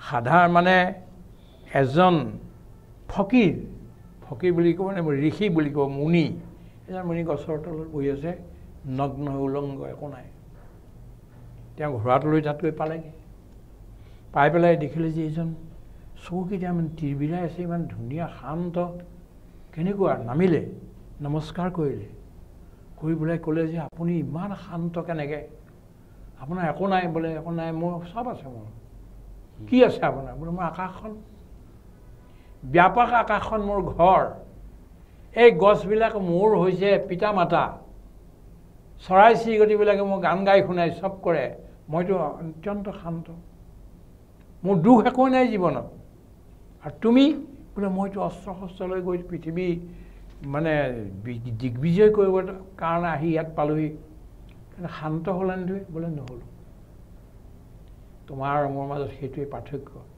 তুমি অস্ত্ৰ লৈ পৃথিৱীখনক বিজয় কৰিবলৈ গৈছা মই সংযমৰ দ্বাৰা ভক্তিৰ দ্বাৰা প্ৰেমৰ দ্বাৰা মোৰ ভিতৰখনক মানে বিজয় কৰিবলৈ বিচাৰিছোঁ গতিকে মই আজি শান্ত মোৰ একো দৰকাৰেই নাই কোনো বস্তু তেতিয়া ক'লে প্ৰভু মই কিবা এটা আপোনাক দিব বুলি বোলে একো নালাগে নাই তথাপিতো কিবা এটা লওক মোৰ পৰা মই ইমান এজন ডাঙৰ ৰজা যেতিয়া বোলে এটাই কাম কৰা এই সূৰ্যৰ পোহৰটো যে আহি আছে সেইটো মই লৈ আছিলোঁ ৰাতিপুৱা তুমি তাতে বাধা দিছা অকণমান আঁতৰি দিয়া ছাঁটো হেৰি কৰি দিয়া মোৰ ওচৰলৈ সূৰ্যৰ পোহৰটো এইটোৱেই তোমাৰ দান মোৰ কাৰণে তেওঁ তেতিয়া সেইটো কৰি ভৰিত ধুই ক'লে যে আপুনি কি ক'ত পাইছে বোলে গীতা শাস্ত্ৰতে গোটেই কথা লিখা আছে ভাগৱত শাস্ত্ৰত লিখা আছে উপনিষদতে গোটেই কথাবিলাক লিখা আছে আৰু এইবিলাক মই পঢ়ি জীৱনত এইটো আনিবলৈ বিচাৰিছোঁ আৰু সেইকাৰণে মই আনন্দিত এতিয়া বোলে মোক গীতা শাস্ত্ৰ এখন দিবনে বোলে এইটো কপি লোৱা তেওঁ তাতে বহি পঢ়িবলৈ ধৰিলে অলপ অলপ বুজাই দিলে তেওঁ ক'লে হাই মই অস্ত্ৰৰ দ্বাৰা পৃথিৱীক দিগ্বিজয় কৰিবলৈ আহিছিলোঁ কিন্তু মই মোৰ ভিতৰতো দিগ্বিজয় কৰিব নোৱাৰিলোঁ কিন্তু এতিয়া মই এই মোৰ গীতাখন লৈছোঁ মই আৰু এতিয়া এই আক্ৰমণ নকৰোঁ পৃথিৱী দিগ্বিজয় কৰাটো কাম বাদ দিলেও মই এতিয়া ঘূৰি যাওঁ এইবুলি তেওঁ ঘূৰি গ'ল ইউফ্ৰেটিছ নদীৰ কিনাৰতে তেওঁ মৃত্যু হ'ল ডেকা মানুহ এজন বেছি দিন বয়স হোৱা নাছিল ক'ব এইটো খুজিছোঁ যে শ্ৰীমন্ত শংকৰদেৱে সেইখিনি তেওঁ এজন ৰজাৰ ল'ৰা আছিল নহয় কুসুম্বৰ ভূঞা এজন ৰজা আছিল সৰু সুৰা ৰজাৰ পুত্ৰ গতিকে ৰাজকুমাৰ তেওঁ ইচ্ছা কৰাহেঁতেন অস্ত্ৰ শস্ত্ৰ লৈ পেলাই এখন ডাঙৰ আৰু এখন ৰাজ্যখন বঢ়াব পাৰিলেহেঁতেন কিন্তু সেইটোত নগ'লতো তেওঁ মানৱৰ সেৱাত কৃষ্ণৰ ভক্তিত কৃষ্ণৰ প্ৰেমত লাগি গ'ল সমাজখন সংস্কাৰ কৰিলে পৃথিৱীৰ কাৰণে নানা প্ৰকাৰৰ বিভিন্ন ধৰণৰ সন্দেশবিলাক পঠিয়াই থাকিলে এটা কথা যিকোনো এটা মূৰ্তি এতিয়া যদি সাজি পেলাই সন্মুখত ৰাখি দিয়ে মানুহৰ মানুহৰ সেইটোৰ ওপৰত ইমান ভাৱনা নাহে, ভক্তি নাহে। কিন্তু খান্দি থাকোঁতে যদি তাৰ পৰা এটা মূৰ্তি ওলাল, সেই মূৰ্তিটো কিন্তু চব মানে ইমান পুৰণা আছিল, এই আছিল কৰি মানে বেছি পূজা অৰ্চনা কৰিবলৈ লাগি যায়। ঠিক তেনেকেই গৌতম বুদ্ধৰ যিটো ধৰ্ম আছিল 500 বছৰ কিন্তু তেনেকেই থাকিল, তাৰ কোনো প্ৰচাৰ নহ'ল। 4,000 মানুহ ৰাখি থৈ দিলে, to keep the pot boiling এনেকৈ ৰাখি থৈ দিলে। কিন্তু যেতিয়া অশোক আহিলে, বিম্বিসাৰ পুত্ৰ অশোক আহি যেতিয়া কলিংগত যেতিয়া ইমান মানুহ 2.5 লাখ মানুহ মাৰি পেলালে, তাৰপিছত তেওঁ দেখিলে যিটো বৰ ডাঙৰ ভুল কৰিলে, এতিয়া ৰাস্তা ক'ত। তেওঁ যেতিয়া বুদ্ধ ধৰ্ম পালে আৰু তেতিয়াৰ পৰা বুদ্ধ ধৰ্ম প্ৰচাৰ 500 বছৰ পিছত। গতিকে শ্ৰীমন্ত শংকৰদেৱৰ ধৰ্ম লাহে লাহে আজি বিজ্ঞানৰ যুগত চাৰিওফালে বিয়পিবলৈ ধৰিব আৰু পৃথিৱীৰ মানুহ ইয়ালৈ আহিব যে এখন শান্ত সমাজ ক'ত আছে। অসমীয়া সমাজখন এখন বৰ শান্ত সমাজ আছিল। এইখন সমাজে যুঁজ বাগৰ সিমান ভাল নাপাইছিল, মানুহৰ সেৱা কৰি ভাল পাইছিল, অতিথি সেৱা কৰি ভাল পাইছিল। এনেকুৱা আমাৰ এখন সমাজ। আমাৰ সমাজত দুটামান বৰ বিশেষ কথা আছে। এটা, আজিও আমাৰ মহিলাসকলক বিয়া দিওঁতে কোনো যৌতুক নাই। ভাৰতৰ ক'ত পাব আপুনি এইটো যৌতুক নোহোৱা? এইটো শ্ৰীমন্ত শংকৰদেৱৰ কাৰণে হ'ল। আজিও আমাৰ এখন সভা পাতিলে পুৰুষ মহিলা দুয়ো সমানে সমানে বহে। এইটো কোনে কৰিলে? শ্ৰীমন্ত শংকৰদেৱে কৰিলে। গতিকে এনেকৈ বহুবিলাক ইয়াত অসমত থকা বস্তু যিবিলাক ভাৰতবৰ্ষত নাই, সেইবিলাকৰ আমি এতিয়া প্ৰচাৰ কৰিব লাগিব। আৰু যিবিলাক অপসংস্কৃতি আছে, মই সংস্কৃতিৰ কথা কোৱা নাই, পৃথিৱীৰ সংস্কৃতি আহক। বেদে কি কৈছে? আনো ভদ্ৰা কতবো জন্তু বিশ্বত। পৃথিৱীৰ সকলো ফালৰ পৰা সকলো ভাল গুণ, ভাল বিচাৰ মোৰ ওচৰলৈ আহি থাকক, মই সেইবিলাকক গ্ৰহণ কৰিম। লেট অল নবল থটছ কাম from all side, I will accept them. এইবিলাক আমাক লাগে। ঋষিমুনিসকলে যিটো উপনিষদত ক'লে সেই বস্তুবিলাক আমাক লাগে। বেদৰ ঋষিয়ে যিবিলাক কথা আমাক ক'লে সেইবিলাক আমাক লাগে। পৃথিৱীৰ যিবিলাক মহাপুৰুষসকলে কথা কৈছে সেইবিলাকো আমাক লাগে। কিন্তু আমাৰ ইয়াত যিটো আছে এইটো লগাই আমি দিব লাগিব যে চক আমাৰো এইবিলাক বস্তু আছে। এনেকুৱা এখন সমাজ আমাৰ নিৰ্মাণ হৈছিল আজি 500 বছৰ আগতে। আপুনি আহক অসমলৈ, ইয়াত যদি মদ নাথাকে, বেয়া বস্তু যদি যিবিলাক ড্ৰাগছ চলি আছে এইবিলাক যদি নাথাকে, কটাকটি মৰামৰি যদি নাথাকে, আমি ইজনে সিজনে যদি মৰমেৰে সৈতে চলি থাকোঁ, তেতিয়াহ'লে এইখন আচল শংকৰদেৱৰ সমাজ। আমাক এখন নিজৰ ভিতৰতে শংকৰদেৱৰ, মাধৱদেৱৰ প্ৰণীত সমাজ তৈয়াৰ কৰাটোহে আমাৰ মূল কথা। ন্যায়ৰ ভেটিত, প্ৰেমৰ ভেটিত আমি এখন সমতাৰ সমাজ নিৰ্মাণ কৰোঁ। পৃথিৱীৰ মানুহে নিজেই আহি ইয়াৰ পৰাই বস্তুবিলাক ল'ব। আৰু সেইটোৰ কাৰণে মানে ৰাজনৈতিক ক্ষেত্ৰখনো নিখুঁত পাৰফেক্ট হ'ব লাগিব, বিশুদ্ধ হ'ব লাগিব, মই ভাবোঁ, নহয় জানো? আপুনি বৰ সাংঘাতিক কথা, আপুনি এটা হেৰিয়াত হাত দিছে। বিষয়টো কদৌ বাঁহত এনেকৈ আঙুলি ভৰাইছে আপুনি। মই কোনটো কথা কৈছোঁ? ঠিক কৈছে আপুনি, কৈছে সেইটো। মানে মই কৈছোঁ আমি চবেই জানো যে ৰাজনীতি ইমান বেয়ালৈ গৈছে গোটেই পৃথিৱীতে। ইয়াৰ ষ্টেণ্ডাৰ্ডটো, মই কেৱল এখন অসমৰ কথা কোৱা নাই, ভাৰতৰ কথা কোৱা নাই, গোটেই পৃথিৱীৰ যদি আপুনি এইখিনি সময়ত চায় তেতিয়াহ'লে পৃথিৱীৰ ৰাজনীতি বহুত তললৈ গুচি গ'ল। মানে আৰু এইটো নবচাবগৈ, এইটো নবচাব। এতিয়া আপোনাক মই নিবেদন কৰিম, আপুনি কীৰ্তন ঘোষাৰ প্ৰহ্লাদ চৰিত্ৰৰ 7ম অধ্যায়ৰ এটা বাক্যলৈ যাওক। তাত কি কৈছে? যে এই ৰাজনীতি হৈছে বামানয় শাস্ত্ৰ। প্ৰহ্লাদক এই বামানয় শাস্ত্ৰ পঢ়োৱা, বেয়া কৰা, বেয়া শিক্ষা দিয়া, এই ঈশ্বৰৰ হৰিৰ মানে বিষ্ণুৰ এই গুণবিলাকৰ কথা ক'বলৈ নিদিবা তাক। সন্দা অমৰ্ক দুইটাকে কৈছে। আৰু তাৰ লগতে এটা কৈছে যে ৰাজনীতি, বিস্তৰ ৰাজনীতি পঢ়োৱা, ৰাজনীতি ৰাক্ষসৰ শাস্ত্ৰ। মই নাই কোৱা, হেম্বা ইজ নট স্পিকিং দিছ।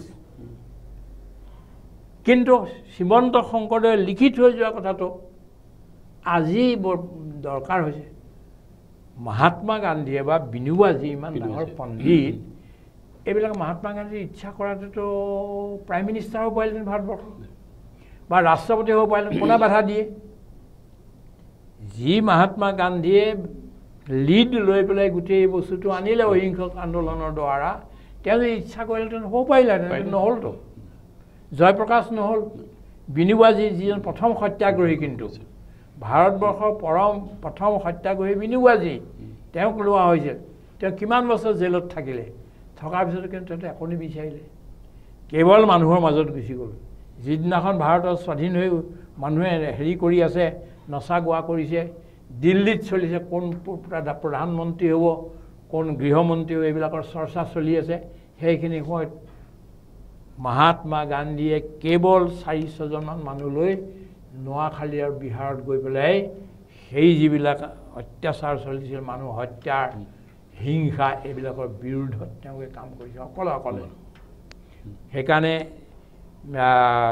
কবিগুৰু ৰবীন্দ্ৰনাথে যদি তোৰ তাক শুনে নেকেও অকেলা চলৰে তোৰ কথা যে কোনো নুশুনা হ'ল অকলে হ'লেও চলি যা মহাত্মা গান্ধী অকলে চলি গতিকে এই লোকসকলে সমাজ পৰিৱৰ্তনৰ কাৰণে ইমান কৰি আছে সেইবিলাকেতো ৰাজনীতিত যোৱা নাই ৰাজনীতিত যদি ধৰ্ম থাকিলেহেঁতেন বৰ ভাল আছিল ৰাজনীতিত নৈতিকতা থাকিলেহেঁতেন তেতিয়া বৰ ভাল আছিল এতিয়া যিমানক ফাঁকি দি যিমানক মানে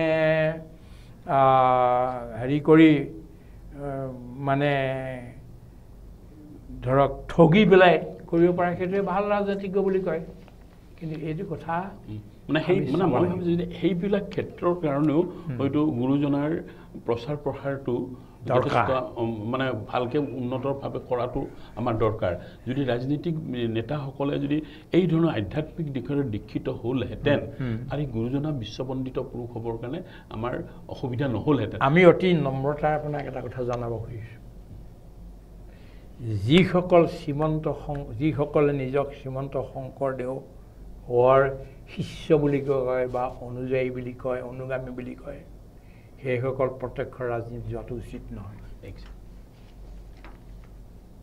আপুনি MLAও হৈছে MP হৈছে হেৰিও হৈছে আৰু কৈছে মই শংকৰদেৱৰ শিষ্য সেইটো নহ'ব একেলগে দুটা বস্তু কেতিয়াও নহ'ব নোৱাৰে আমি যদি শংকৰদেৱৰ মানুহবিলাক মাধৱদেৱৰ মানুহবিলাকে যদি আমি এইটো মানে কওঁ যে আমি ৰাজনীতি আছে আৰু ভাল ৰাজনীতি কৰিলে আমি তাত সহায় কৰিম আমাৰ সমৰ্থন আছে বেয়া ৰাজনীতি কৰিলে আমি তাত বিৰোধো কৰিম দৰকাৰ হ'লে আমি জেলতো যাম সমাজৰ মংগলৰ কাৰণে দৰকাৰ হ'লে আমি হেৰিও ল'ম তুমি এইটো বেয়া কাম কৰিছা আৰু ইয়াৰ বিৰুদ্ধত আমি থিয় হৈছোঁ এইবুলি কৈ আমি সত্যাগ্ৰহ কৰিব পাৰোঁ অহিংসকভাৱে কৰিব আমি তাৰ কাৰণে আমি যদি বুকুত গুলিও ল'বলগীয়া আমি লওঁ কিন্তু আমি প্ৰত্যক্ষ ৰাজনীতিত আমি নাযাওঁ এই কথাটো আমাৰ হ'ব লাগে ৰাজনীতিয়ে কি কৈছে গোটেই সমাজখনক টুকুৰা কৰিছে ৰাজনীতিয়ে আমাক এতিয়া ৰাজনীতি নালাগে আমাক লাগে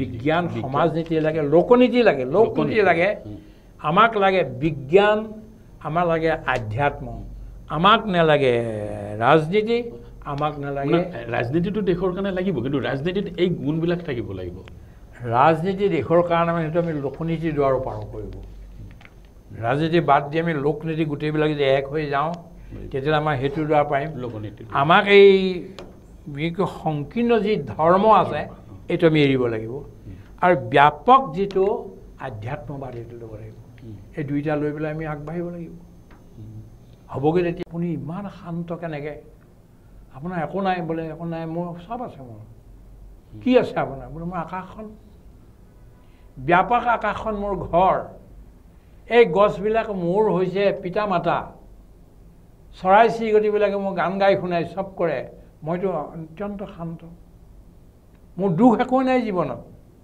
আৰু তুমি বোলে মইতো অস্ত্ৰ শস্ত্ৰ লৈ গৈ পৃথিৱী মানে দিগ্বিজয় কৰিবৰ কাৰণে আহি ইয়াত পালোহি কিন্তু শান্ত হ'লে তুমি বোলে নহ'লো তোমাৰ আৰু মোৰ মাজত সেইটোৱেই পাৰ্থক্য তুমি অস্ত্ৰ লৈ পৃথিৱীখনক বিজয় কৰিবলৈ গৈছা মই সংযমৰ দ্বাৰা ভক্তিৰ দ্বাৰা প্ৰেমৰ দ্বাৰা মোৰ ভিতৰখনক মানে বিজয় কৰিবলৈ বিচাৰিছোঁ গতিকে মই আজি শান্ত মোৰ একো দৰকাৰেই নাই কোনো বস্তু তেতিয়া ক'লে প্ৰভু মই কিবা এটা আপোনাক দিব বুলি বোলে একো নালাগে নাই তথাপিতো কিবা এটা লওক মোৰ পৰা মই ইমান এজন ডাঙৰ ৰজা যেতিয়া বোলে এটাই কাম কৰা এই সূৰ্যৰ পোহৰটো যে আহি আছে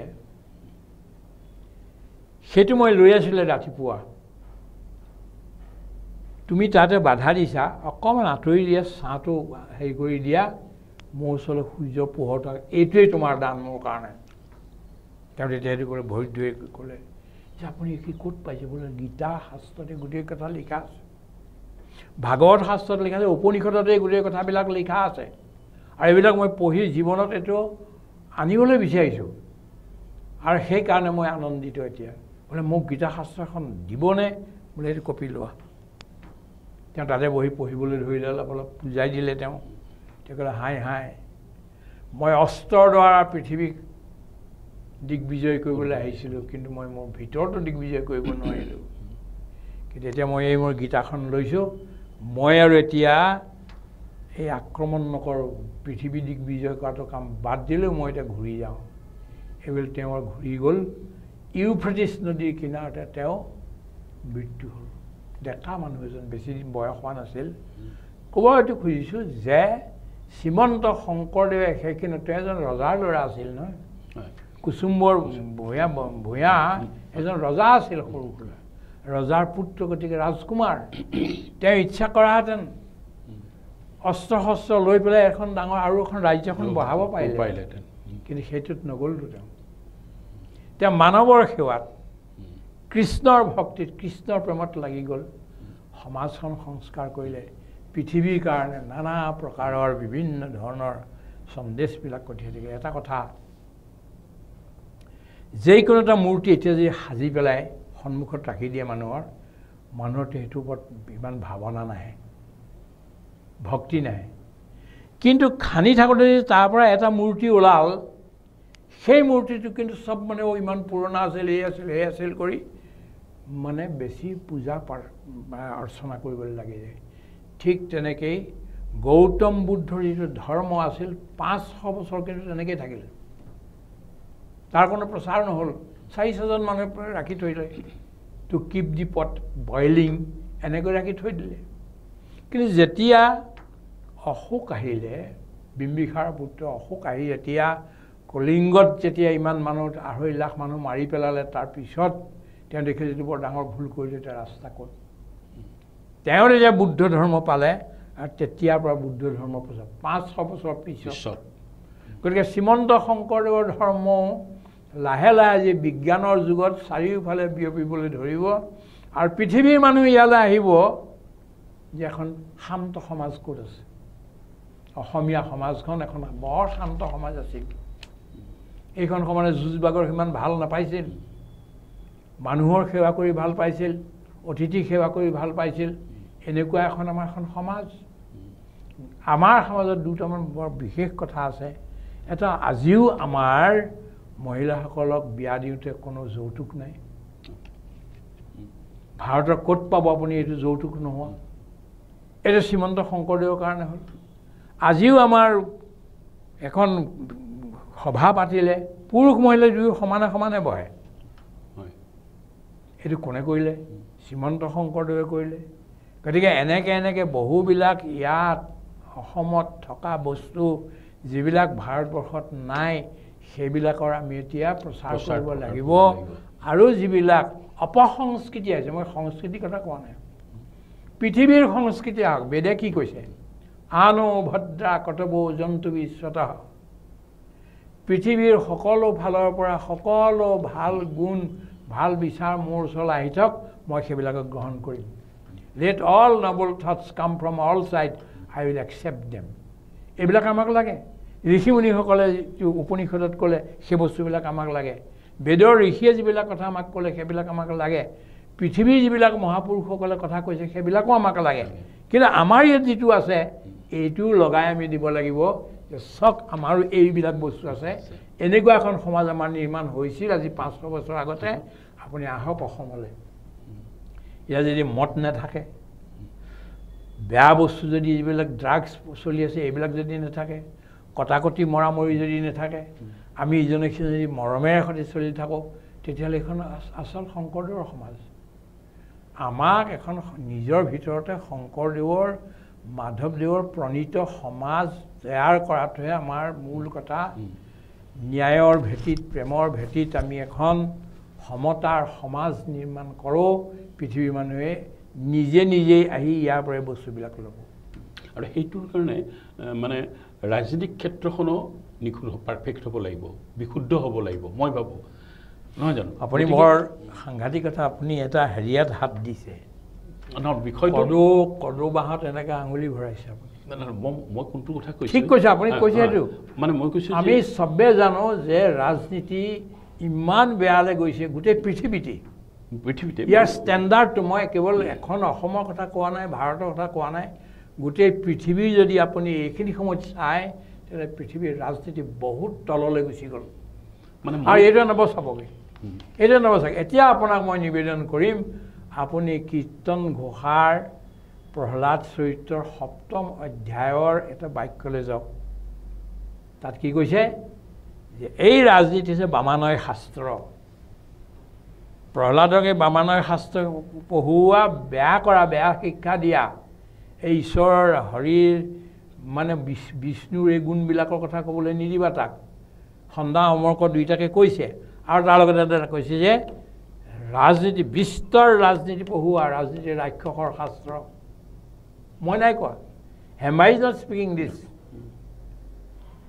কিন্তু শ্ৰীমন্ত শংকৰদেৱে লিখি থৈ যোৱা কথাটো আজি বৰ দৰকাৰ হৈছে মহাত্মা গান্ধীয়ে বা বিনোবাজী ইমান ডাঙৰ পণ্ডিত এইবিলাক মহাত্মা গান্ধীৰ ইচ্ছা কৰাটোতো প্ৰাইম মিনিষ্টাৰ হ'ব পাৰিলেহেঁতেন ভাৰতবৰ্ষ বা ৰাষ্ট্ৰপতি হ'ব পাৰিলেহেঁতেন কোনে বাধা দিয়ে যি মহাত্মা গান্ধীয়ে লিড লৈ পেলাই গোটেই বস্তুটো আনিলে অহিংসক আন্দোলনৰ দ্বাৰা তেওঁ যদি ইচ্ছা কৰিলেহেঁতেন হ'ব পাৰিলেহেঁতেন নহ'লতো জয়প্ৰকাশ নহ'ল বিনোবাজী যিজন প্ৰথম সত্যাগ্ৰহী কিন্তু ভাৰতবৰ্ষৰ প্ৰথম সত্যাগ্ৰহী বিনোবাজী তেওঁক লোৱা হৈছিল তেওঁ কিমান বছৰ জেলত থাকিলে থকাৰ পিছতো কিন্তু তেওঁ একো নিবিচাৰিলে কেৱল মানুহৰ মাজত গুচি গ'ল যিদিনাখন ভাৰতৰ স্বাধীন হৈ মানুহে হেৰি কৰি আছে নচা গোৱা কৰিছে দিল্লীত চলিছে কোন প্ৰধানমন্ত্ৰী হ'ব কোন গৃহমন্ত্ৰী হ'ব এইবিলাকৰ চৰ্চা চলি আছে সেইখিনি সময়ত মহাত্মা গান্ধীয়ে কেৱল ৪-৬জনমান মানুহ লৈ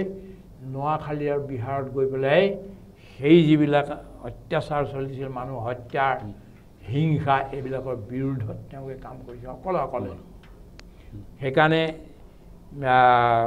কবিগুৰু ৰবীন্দ্ৰনাথে যদি তোৰ তাক শুনে নেকেওঁ অকেলা চলৰে তোৰ কথা যে কোনো নুশুনা হ'ল কিন্তু অকলে হ'লেও চলি যা মহাত্মা গান্ধী অকলে চলি গতিকে এই লোকসকলে সমাজ পৰিৱৰ্তনৰ কাৰণে ইমান কৰি আছে সেইবিলাকেতো ৰাজনীতিত যোৱা নাই ৰাজনীতিত যদি ধৰ্ম থাকিলেহেঁতেন বৰ ভাল আছিল ৰাজনীতিত যদি নৈতিকতা থাকিলেহেঁতেন তেতিয়া বৰ ভাল আছিল এতিয়া যিমানক ফাঁকি দি যিমানক মানে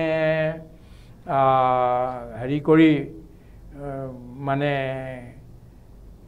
ধৰক ঠগি পেলাই কৰিব পাৰে সেইটোৱে ভাল ৰাজনীতিজ্ঞ বুলি কয় কিন্তু এইটো কথা মানে মই ভাবোঁ যে সেইবিলাক ক্ষেত্ৰৰ কাৰণেও হয়তো গুৰুজনাৰ প্ৰচাৰ প্ৰসাৰটো মানে ভালকৈ উন্নতভাৱে কৰাটো আমাৰ দৰকাৰ যদি ৰাজনীতিক নেতাসকলে যদি এই ধৰণৰ আধ্যাত্মিক দিশৰে দীক্ষিত হ'লহেঁতেন আৰু গুৰুজনা বিশ্বপণ্ডিত পুৰুষ হ'বৰ কাৰণে আমাৰ অসুবিধা নহ'লহেঁতেন আমি অতি নম্ৰতাৰে আপোনাক এটা কথা জনাব খুজিছোঁ যিসকলে নিজক শ্ৰীমন্ত শংকৰদেৱ হোৱাৰ শিষ্য বুলি কয় বা অনুযায়ী বুলি কয় অনুগামী বুলি কয় সেইসকল প্ৰত্যক্ষ ৰাজনীতি যোৱাটো উচিত নহয় আপুনি MLAও হৈছে MP ও হৈছে হেৰিও হৈছে আৰু কৈছে মই শংকৰদেৱৰ শিষ্য সেইটো নহয় একেলগে দুটা বস্তু কেতিয়াও নহ'ব নোৱাৰে আমি যদি শংকৰদেৱৰ মানুহবিলাক মাধৱদেৱৰ মানুহবিলাকে যদি আমি এইটো মানে কওঁ যে আমি ৰাজনীতি আছে আৰু ভাল ৰাজনীতি কৰিলে আমি তাত সহায় কৰিম আমাৰ সমৰ্থন আছে বেয়া ৰাজনীতি কৰিলে আমি তাত বিৰোধো কৰিম দৰকাৰ হ'লে আমি জেলতো যাওঁ সমাজৰ মংগলৰ কাৰণে দৰকাৰ হ'লে আমি হেৰিও ল'ম তুমি এইটো বেয়া কাম কৰিছা আৰু ইয়াৰ বিৰুদ্ধত আমি থিয় হৈছোঁ এই বুলি কৈ যদি আমি সত্যাগ্ৰহ কৰিব পাৰোঁ অহিংসকভাৱে কৰিব আমি তাৰ কাৰণে আমি যদি বুকুত গুলিও ল'বলগীয়া আমি লওঁ কিন্তু আমি প্ৰত্যক্ষ ৰাজনীতিত আমি নাযাওঁ এই কথাটো আমাৰ হ'ব লাগে ৰাজনীতিয়ে কি কৈছে গোটেই সমাজখনক টুকুৰা টুকুৰ কৰিছে ৰাজনীতি আমাক এতিয়া ৰাজনীতি নালাগে আমাক লাগে সমাজ বিজ্ঞান সমাজনীতি লাগে লোকনীতি লাগে আমাক লাগে বিজ্ঞান আমাক লাগে আধ্যাত্ম আমাক নালাগে ৰাজনীতি আমাক নালাগে ৰাজনীতিটো দেশৰ কাৰণে লাগিব কিন্তু ৰাজনীতিত এই গুণবিলাক থাকিব লাগিব ৰাজনীতি দেশৰ কাৰণে মানে সেইটো আমি লোকনীতিৰ দ্বাৰা পাৰ কৰিব ৰাজনীতি বাদ দি আমি লোকনীতি গোটেইবিলাক যদি এক হৈ যাওঁ তেতিয়াহ'লে আমাৰ সেইটোৰ দ্বাৰা পাৰিম লোকনীতি আমাক এই সংকীৰ্ণ যি ধৰ্ম আছে এইটো আমি এৰিব লাগিব আৰু ব্যাপক যিটো আধ্যাত্মবাদ সেইটো ল'ব লাগিব এই দুইটা লৈ পেলাই আমি আগবাঢ়িব লাগিব হ'বগৈ তেতিয়া নিশ্চয় আৰু আমি আশা কৰিব লাগিব যে শ্ৰীমন্ত শংকৰদেৱ যে ভগৱানে পঠিয়াইছিলেই তেতিয়াহ'লে তেওঁ যিবিলাক গুণ দিলে সেইবিলাক কথা দিলে এইবিলাক এটা দিনত বিশ্বৰ মানৱে এইটো গ্ৰহণ কৰিবলৈ বাধ্য হ'ব লাগিব আৰু আমি বাধ্য কৰাব লাগিব কেনেকৈ বাই আৱাৰ অউন বিহেভিয়াৰ নাই এই ক্ষেত্ৰতে মই আৰু এটা আপোনাক সুধোঁ মানে গতিকে এই শংকৰদেৱৰ প্ৰাসংগিকতাটোৰ ক্ষেত্ৰত যে আজিৰ নৱপ্ৰজন্মক প্ৰেৰণা দিবৰ কাৰণে ঘৰখনৰ লগতে সমাজৰো নিশ্চয় দায়িত্ব আছে গতিকে এইখিনিৰ ক্ষেত্ৰত আপুনি কি ক'ব বিচাৰে মই এটা কথা ক'ব খোজোঁ আপুনি যে সুধিছে ডাক্তৰ আলেক্সিছ কেৰল নামৰ এজন মেডিকেল চাইণ্টিষ্ট তেওঁ মেডিকেলত নোবেল প্ৰাইজ পাইছে মেডিকেল ছায়েন্সত তেওঁ নোবেল প্ৰাইজ পাইছে আৰু তেওঁ এখন কিতাপ দিছে কিতাপখনৰ নাম হ'ল মেন দি আননউন অজ্ঞাত মানৱ যাক কোনেও মানে আপুনি এজন মানৱ না আপোনাৰ মই 10টা জন্ম যদি লৈ পেলাই আপোনাৰ যদি অধ্যয়ন কৰি থাকোঁ আপোনাক কিন্তু শেষ কৰিব নোৱাৰে আপোনাৰ ইমান ভিতৰত আপোনাৰ সোমাই আছে মেন দিয়া গোটেই মানৱ সমাজখন এনেকুৱা এটা বস্তু কিন্তু কথা হ'ল কি এই মানৱ হ'বলৈ মানৱ এতিয়া আকৌ নতুনকৈ মানৱৰ নৱনিৰ্মিতি জাগৰণ আৰম্ভ কৰিব লাগে বুলি কৈছোঁ তেওঁ That can be done only by the synthesis of science and spirituality. If we can synthesize science and spirituality for the betterment of human being, then it is possible to make a new society among নতুন সমাজ এখন লাগে আৰু তাতে কি ক'লে যে মানুহবিলাক এতিয়া দীৰ্ঘদিন জীয়াই থাকিব লাগে আমি নৱপ্ৰজন্মক এটা প্ৰথম কথা কওঁ তোমালোকে শংকৰদেৱৰ আন লোৱা বা নোলোৱা আমাক নালাগে সেইটো নালাগে ল'ব যদি নোলোৱা কিন্তু এটাটো কাম কৰা তোমালোকে 100 বছৰ জীয়াই থাকিব পৰাকা এনেকুৱা এটা স্বাস্থ্য তোমালোকে নিৰ্মাণ কৰা আৰু সেই স্বাস্থ্যটো গুৰুজনাই দেখাই গৈছে তাহানি আৰু শ্ৰীমন্ত শংকৰে 119 বছৰ জীয়াই থাকিল 119 বছৰ death to without falling ill for a single day এটা মানে এদিনৰ কাৰণেও বেমাৰ নপৰাকৈ শ্ৰীমন্ত শংকৰদেৱে স্বাস্থ্যৱান হৈ শৰীৰ চৰ্চা কৰি 119 বছৰ জীয়াই থাকিলে মহাপুৰুষ মাধৱদেৱে 107 বছৰ জীয়াই থাকিলে ৰাম গুৰু আৰু শ্ৰীৰামাতাই 140 বছৰ জীয়াই থাকিলে মথুৰা দাস বুঢ়াতাই 161 বছৰ জীয়াই থাকিলে মথুৰাদাস বুঢ়াতাই 161 বছৰ জীয়াই থাকিলে আৰু এইবিলাক বেমাৰ নপৰাকৈ কৈছে that is possible even in our Assam অসমত এইটো সম্ভৱ আগৰ অসমৰ ছোৱালীবিলাক বৰ ধুনীয়া আছিল সেইকাৰণে সেই গুজৰাটৰ পৰা শ্ৰীকৃষ্ণ আহি হেৰিয়াক ৰুক্মিণীক লৈ গ'ল হৰণ কৰি নিলে তাৰপিছত আকৌ হেৰি আহিল অনিৰুদ্ধ আহি পেলাই উষা কিয়াৰ পালে গ'ল উষাই তেতিয়া তাতে মুখততো কোনো লিপষ্টিক মৰা নাছিল পাউডাৰ লগোৱা নাছিল আমাৰ ছোৱালী এনেই ধুনীয়া বহুত আমাৰ ডেকা আমি দেখিছোঁ আমি এতিয়া বুঢ়া হৈছোঁ লাহে লাহে সৰুকালত দেখিছোঁ আমাৰ ডেকাবিলাক কিমান পালফাল আছিল ছোৱালীবিলাক কিমান ধুনীয়া আছিল এই গোটেইবিলাক আছিল এতিয়া কি হৈছে কমি গৈছে এই বস্তুটো গতিকে এইবিলাক আমি যদি স্বাস্থ্য শ্ৰীমন্ত শংকৰদেৱে দিয়া মতে যদি আমি কৰিবলৈ লাগোঁ তেতিয়াহ'লে আমাৰ মাটি আখৰা এতিয়া যিটো যোগগুৰু ৰামদেৱে যিটো কৰিছে সেইটো আমাৰতো 500 বছৰ আগতে তাতকৈও ডাঙৰ মাটি আখৰাটো কৰিছে মাটি আখৰা তেতিয়া কৰিছে খোৱা বস্তুবিলাক আৰু এটা ডাঙৰ কথা ব্ৰহ্মপুত্ৰখন দুবাৰ সাঁতুৰি পাৰ হৈ এবাৰ গ'ল ব্ৰহ্মপুত্ৰ ভৰা ব্ৰহ্মপুত্ৰত সিপাৰ পালে আকৌ ঘূৰি আহিলে আহোঁতে বুৰ মাৰি শিহু এটা ওপৰলৈ উঠাই আনি পেলাই দেখুৱালে যে মানুহক যিহেতু শিহু চম আকৌ তাই সি দুখ নাপাওক বুলি তাক পানীতে শক্তিৰ বল এইটো দেখুৱালে গতিকে এতিয়া আমাৰ যদি সমাজ সেনেকুৱা ল'ৰা ছোৱালী এইটো সৃষ্টি হ'ব লাগিব সৃষ্টি আমি যদি কৰোঁ আৰু ল'ৰা ছোৱালীবিলাকে ভাবে যে আমি শংকৰদেৱৰ নিচিনা এনেকুৱা শক্তিশালী হওঁ বলৱান হওঁ আৰু শংকৰদেৱতকৈ ডাঙৰ কথা মৰাৰ দিনাখনলৈকে এডালো চুলিটো বগা নহ'ল এদিনৰ কাৰণেও চুলি কোচা বগা নহ'ল এডাল চুলিও বগা নহ'ল এদিনৰ কাৰণে বেমাৰ নপৰিলে কেৱল এদিনাখন এনেকুৱা এটা হ'ল ঘটনা যে ভকতসকলে উৎসাহতে নতুন চাউলৰ অন্ন খুৱাই দিলে তেওঁ তেতিয়া অলপ পেট চলিছিলে এদিনৰ কাৰণে তাৰ বাহিৰত একো হোৱা নাই মাধৱ পুৰুষ এনেই ধুনীয়া পুৰুষ এজন হৈ থাকিলে তেতিয়ালৈকে কোনো বেমাৰ নাই গতিকে এইবিলাক আমি we can send a message to the world through our younger generation today আৰু মই ভাবোঁ এনেধৰণৰ কথাবিলাক বিভিন্ন গ্ৰন্থ আকাৰে অসমীয়াতকৈও ইংৰাজীতে হওক বা হিন্দী ভাষাত আমি যদি সৰু সৰু তেওঁলোকৰ বিষয়বিলাক গ্ৰন্থ এতিয়া আমি আপুনি ঠিকেই কৈছে এতিয়া আমাৰ মৰম কুমাৰে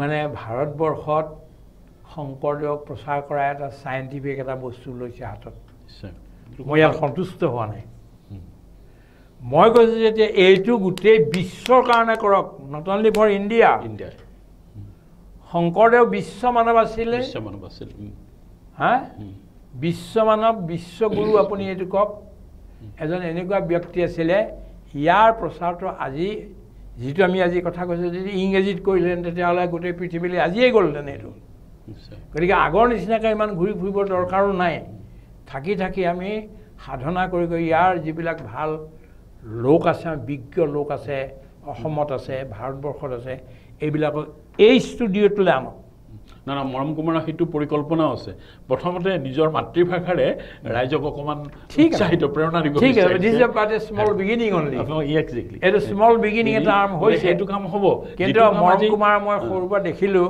যে এটা বৰ ডাঙৰ কিবা এটা কৰিবলৈ মন আছে সেইটোক আমি সকলোৱে সহায় কৰিব লাগে আৰু লাহে লাহে এইটো ষ্টুডিঅ' পাইছেগৈ ইমানখিনি এইটো ষ্টুডিঅ'ত তেওঁ বেচেৰা কৰিছে তেওঁতো পইচা পাতি তেনেকৈ নাই তথাপিতো মেহনত কৰি তোৰ কৰি আৰু মোৰে এজনী ছোৱালী লৈ আনিলে বিয়া কৰাই এই যে গীতুমণি আমাৰ আশ্ৰমৰ ছোৱালী তাইও বৰ শক্তিশালী মানে মই যেতিয়া ভাষণ দিওঁ 2.5 ঘণ্টা ভাষণ দিওঁতে চকু মুদি শুনি থাকে কিন্তু নিলিখে পিছত দেখোঁ তাই এটাও মানে আকাৰ ইকাৰ হস্ৰইকাৰ দীঘৰিকাৰ দাড়ি কমা হেৰি নোহোৱাকৈ সেইটো তুলি পেলাইছে চাপা হৈ গৈছে ইমানবিলাক সাৰথি নামৰ এখন ওলাই হেৰিয়াৰ পৰা বজালিৰ পৰা সেইখন চব মোৰ ভাষণবিলাক আছে 20 বছৰৰ ভাষণ আৰু তাই কৰি আছে কিন্তু দুইজা যেতিয়া একেলগে হৈছে আপোনালোকৰ যেতিয়া গোট খাইছে আৰু মানুহ গোট খাব ইয়াতে ইমান এটা ভাল যেতিয়া কাম কৰিছে তেতিয়াহ'লে এই কামটো আগবাঢ়িব আৰু বহাটো উচিত অসমৰ ৰাইজে ইয়াত সহযোগ কৰক যি যাব পাৰিছে লণ্ডনত যাওক তাতো শংকৰদেৱৰ বিষয়ে কওক যি পাৰে তে ইউএনত কওকগৈ কোনো কথা নাই ইউএনতো কওকগৈ সব ফালৰ পৰা কৰিব লাগিব এজন মানুহ ভক্তি বেদান্ত স্বামী প্ৰভুপাদ স্বামী অকলে এজন মানুহে গৈ পৃথিৱীত কেৱল ভাৰতবৰ্ষৰ গোটেই পৃথিৱীত হৰে কৃষ্ণ হৰে ৰাম আৰু কৃষ্ণ ভক্তিৰ প্ৰচাৰ কৰি ইটালীৰ ছোৱালীবোৰে এতিয়া নাচি থাকে হেৰিয়াৰ ৰুছ দেশৰ ছোৱালীবিলাকে ৰাস্তাত আহি নাচে সি কৃষ্ণৰ নামত ডাঙৰ কাম ভাল কাম কৰিছে he is doing very good work আমাৰো এনেকুৱা বহুতবিলাক ইয়ং মেন আছে গুৰুজনাৰ যিখিনি সৃষ্টি গীত মাত নৃত্য আপোনাৰ ভাওনা আছে এনেধৰণৰ বস্তু যদি আমি নতুন দৃষ্টিৰে কৰোঁ নতুনক আঁকোৱালি ল'বৰ কাৰণে এইটোও আমাৰ ডাঙৰ এটা বহুত ডাঙৰ কাম হ'ব আৰু এইখিনি মাজতে মই আৰু এটা কথা কওঁ এতিয়া সাম্প্ৰতিক অসমত আপুনি বহুত মই অনুষ্ঠানৰ নাম নকওঁ যি কিছুমান ভক্ত ওলাইছে তথাকথিত মানে তেওঁলোকে গুৰুজনাৰ মূল যিটো লক্ষ্য আদৰ্শ সেইটোক বিসৰ্জন দিছে যাৰ কাৰণে এছাম মানুহেও এটা অন্ধবিশ্বাসৰ বশৱৰ্তী হৈছে এনেধৰণৰ এটা পৰিৱেশে গুৰুজনাৰ সাৰ্বজনীন দিশটোক ক্ষতি কৰা নাইনে তাৰ কাৰণে আটাইতকৈ ডাঙৰ দোষী আমি আমাৰ ধৰ্মটো গুৰুজনৰ যিটো ধৰ্ম সেইটোক যিটো গছজোপা যেনেকৈ শিপাডাল বহুত তললৈ লৈ যাবগৈ লাগিছিল, শিপা তললৈ নিব নোৱাৰিলে ওপৰৰ থাকিল, গতিকে অলপমান হাৱাহতে ঢলি পৰিছিল। যেতিয়া শংকৰদেৱৰ ধৰ্মটোৱে অন্য এটা ধৰ্মলৈ গুচি যায়, মনত বহুত ব্যাঘাত হয় আৰু মানে বহুত হেৰি লাগে, দুখ লাগে। কেলে তেওঁলোকৰ গাত দোষ নাই, আমি এওঁলোকক শ্ৰীমন্ত শংকৰদেৱৰ ধৰ্মটোক বিজ্ঞানসন্মতভাৱে শিকাব নোৱাৰিলোঁ। ২ নম্বৰ, যিবিলাক শংকৰদেৱে কৈছিল সেইবিলাক আমি যেতিয়া নকৰিলোঁ, আমাক দেখি পেলাই যে এওঁলোক এনেকুৱাই, সেইটো অন্যফালে দৌৰিছে। গতিকে এই দৌৰাবিলাক সদায় নাথাকে, আকৌ ঘূৰি আহিব। কিন্তু সেই দৌৰাবিলাকৰ নিজৰ স্বাৰ্থ সিদ্ধিৰ কাৰণেহে দৌৰিছে। মই যে আমি সেইটো মই নকওঁ আৰু কি কাৰণে দৌৰিছে সেইটো কথা মই নকওঁ। কিন্তু এটা কথা, আপুনি ভাল কৰি যাওক, পৃথিৱীত ভাল বস্তু নহি কল্যাণকৃত কচিত দুৰ্গতিম তাত গচ্ছতি, শ্ৰীমন্ত মানে মহাপুৰুষ শ্ৰীকৃষ্ণই কৈছে, যিহে অৰ্জুন, কোনোবাই যে এইখন পৃথিৱীত এই নখটোৰ চুকটোৰ সমানো কিবা ভাল কাম কৰি যায়, তাৰ দুৰ্গতি ইয়াতো নহয়, এই পৃথিৱীতো নহয় আৰু ওপৰতো নহয়। কৰি যোৱা গতিকে আমি কৰি যাব লাগিব। যে মাজতে মই এইটো কথা সুধোঁ, আপুনি আগতেও কৈছে যে ভাৰতবৰ্ষৰ মহাত্মা গান্ধী, বিনোৱা হাজৰিকা আদি কৰি বিভিন্ন দেশপ্ৰেমিকসকলে, পণ্ডিতসকলে মানে গুৰুজনাৰ সৃষ্টি কৰ্মৰ অভিভূত হৈছিল আৰু তেওঁলোকে মানে বিভিন্ন মন্তব্য আগবঢ়াইছিল, যিটোৱে মানে তেওঁলোকেও স্বীকাৰ কৰিছে যে গুৰুজনা মহাপুৰুষ শংকৰদেৱ বিশ্ববন্দিত পুৰুষ। আচ্ছা, এটা কথা, মহাত্মা গান্ধী যে প্ৰথমবাৰ অসমলৈ আহিছিলে, তেতিয়া এটা কথা তেওঁ ক'লে যে মই যিখন ৰাম ৰাজ্য প্ৰতিষ্ঠা কৰিব খুজিছিলোঁ, সেই ৰাজ্যটো তেওঁ ৫-৬ বছৰ আগতে শ্ৰীমন্ত শংকৰদেৱে প্ৰতিষ্ঠা কৰি থৈ অসমত গৈছে। ইয়াতো মোৰ কৰিবলগীয়া একোতো নাই। অসমীয়া ৰাইজে যদি শ্ৰীমন্ত শংকৰদেৱে কোৱা কথাখিনিকে যদি ঠিক ধৰণে চলে, ৰাম ৰাজ্য প্ৰতিষ্ঠা হৈ গ'ল। এইটো মহাত্মা গান্ধীৰ মুখৰ কথা, এইটো ছপা কৰা আছে এই বস্তুটো। তাৰপিছত তেওঁ বিনোবাজী ইয়ালৈ এতিয়া আহিল, অহাৰ পিছত তেওঁ ক'লে, হাই মই বৰ দেৰিকৈ ইয়ালৈ অসমলৈ আহিলোঁ। মই যদি আগতেই ডেকা কালতে যদি অসমলৈ আহিলোহেঁতেন আৰু শংকৰ মাধৱৰ এই মানে বিচাৰবিলাকৰ যদি মই পালোহেঁতেন, তেতিয়া মোৰ জীৱনটো হয়তো আৰু বেলেগ ধৰণৰ বদলি হৈ গ'লহেঁতেন। 1982 চনত মই এবাৰ বিনোবাজীৰ ওচৰলৈ গ'লে কৈছোঁ, মই প্ৰায় কওঁ মানুহৰ আগত, তেওঁক মই ইয়াৰ পৰা এটা প্ৰশ্ন সুধিছিলোঁ যে বাবা, যে অসমৰ মাজত বৰ ডাঙৰ সংকট, অসমৰ ওপৰত ইয়াত ৰাজনৈতিক আক্ৰমণ হৈছে, অৰ্থনৈতিক আক্ৰমণ হৈছে, সাংস্কৃতিক ভাষাৰ দৃষ্টিৰে আক্ৰমণ হৈছে, চব প্ৰকাৰ আক্ৰমণ হৈছে, আমাৰ অসমৰ অৱস্থাই নাই, তেতিয়া অসম যাওঁ এইখিনিক আমি কি কৰা উচিত? তেতিয়া চকু মুদিলে, কিছু দেৰি ভাবিলে আৰু ক'লে যে যোৱা, তেওঁ অসমীয়া মানুহক এটা কথা কোৱাগে, যেতিয়ালৈকে অসমীয়া মানুহে শ্ৰীমন্ত শংকৰদেৱ আৰু মাধৱদেৱো দেখুওৱা পথত চলি থাকিব, তেতিয়ালৈকে পৃথিৱীৰ কোনো শক্তি নাই অসমীয়াক নিশেষ কৰিব পাৰিব। কিন্তু যিদিনাখন অসমীয়াই নিজেই শংকৰ মাধৱক এৰি দিব, সেইদিনাখনৰ পৰা আৰু অসমীয়াক বচোৱাব কোনেও নোৱাৰিব। কিন্তু এই কথাটো গৈ তুমি অসমৰ মানুহবিলাকক কোৱাগৈ। আৰু এই কথাটো মই কৈছোঁ আৰু ৰাইজেও বুজি পাইছে এই কথাটো। আৰু এতিয়া মানে বিজ্ঞানৰ বিভিন্ন মাধ্যমবিলাকৰ দ্বাৰা আৰু মানুহৰ তালৈ যাব এই কথাবিলাক। আমি শংকৰদেৱক মাধৱদেৱক এৰিলে নহ'ব, আমি তেওঁলোকক ধৰিহে আমাৰ বস্তু আমি আগবঢ়াই নিব লাগিব। সেইটোৱে এই মহাত্মা গান্ধী, তেনেকৈ আমাৰ লক্ষ্মীনাথ বেজবৰুৱাই কৈছে, আপোনাৰ জ্যোতিপ্ৰসাদ আগৰৱালাই কৈছে, বিষ্ণুৰাভাই কৈছে। বিষ্ণুৰাভাই কিমান ডাঙৰ কথা কৈছে যে বিশ্বত 3টা কৃষ্টিৰ আকাৰ আছে, 3গৰাকী, লিঅ'নাৰ্ডো দা ভিঞ্চি, প্ৰথম শ্ৰীকৃষ্ণ, দ্বিতীয় লিঅ'নাৰ্ডো দা ভিঞ্চি, তৃতীয় মহাপুৰুষ শংকৰদেৱ। কেনেকুৱা স্বীকৃতি দিছে। গতিকে সেইকাৰণে আমি কৈছোঁ যে আমি মানসিকভাৱেও প্ৰস্তুত হ'ব লাগিব যে শংকৰদেৱক আমি বিশ্ববন্দিত পুৰুষ কৰিবলৈ, তেতিয়াই গোটেই বিশ্বৰ মানুহৰ মংগল সাধন হ'ব বুলি ভাবোঁ। আমি যিকোনো প্ৰকাৰে আমি এতিয়া যুদ্ধ আৰু হিংসা বিচৰা নাই, বিচৰা নাই, সেইটোৱে শোষণ শাসন এইবিলাক আমি বিচৰা নাই। আমি শান্তিৰ এখন সমাজ ফেয়াৰৱেল টু দি আৰ্মছ, সেইটোৱে অস্ত্ৰ শস্ত্ৰক আমি বিসৰ্জন দিব খুজিছোঁ আৰু প্ৰেমৰ এখন ৰাজ্য শ্ৰীমন্ত শংকৰদেৱ মাধৱদেৱৰ নিৰ্দেশিত পথেদি আমি কৰিব খুজিছোঁ। ধন্যবাদ, বহুত ভাল লাগিল, আপোনাৰ পৰা বহুত কথা আমি জানিব পাৰিলোঁ আৰু দৰ্শকসকলেও নিশ্চয় বৰ সুখ পাব আৰু এনেধৰণৰ পৰৱৰ্তী কাৰ্যসূচী আমি অব্যাহত কৰিম। ধন্যবাদ। ধন্যবাদ। জয় গুৰু শংকৰ। জয় গুৰু শংকৰ।